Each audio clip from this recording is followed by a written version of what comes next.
Did you do your homework? Remember in chapter 1 where we talked about how not everyone belongs at your table?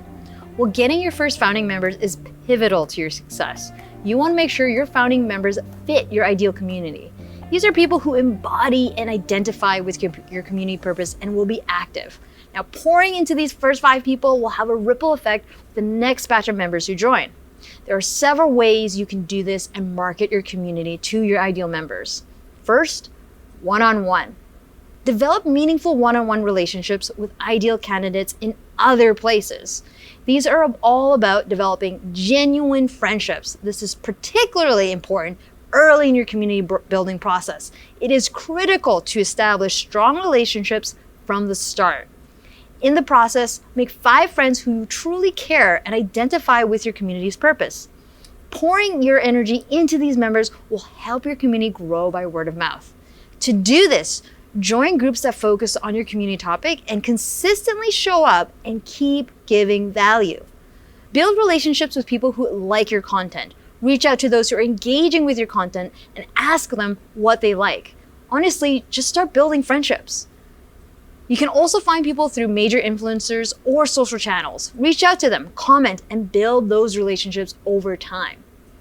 2, word of mouth. Relationships lead to referrals in what's commonly known as word of mouth marketing. If people have a great experience with you and your community, they'll tell their friends about it or they'll recommend it to others. Remember the last time you wanted to learn about a topic and a friend suggests checking out a particular book or podcast or Netflix show? That's the power of referral marketing in action. Now, how do you impress people enough to gain their referral? You must intentionally provide a quality experience and keep showing up with your passion and expertise. Your passion and authenticity will shine through, and that is contagious. 3, promotion.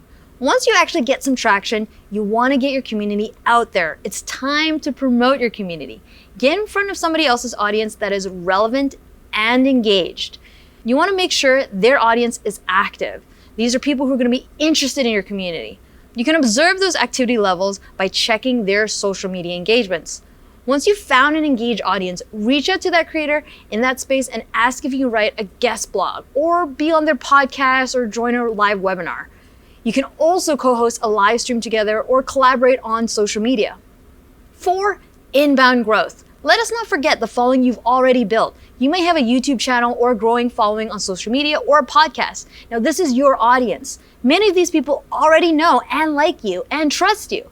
So find the most engaged people in your audience and guide them into your community, which is a more intimate and closed space.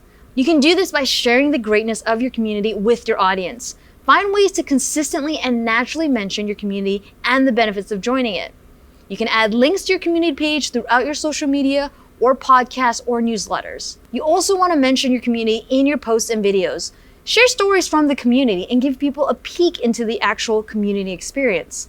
And there you have it, the beginning steps of getting your community off the ground and into the hands of your first members.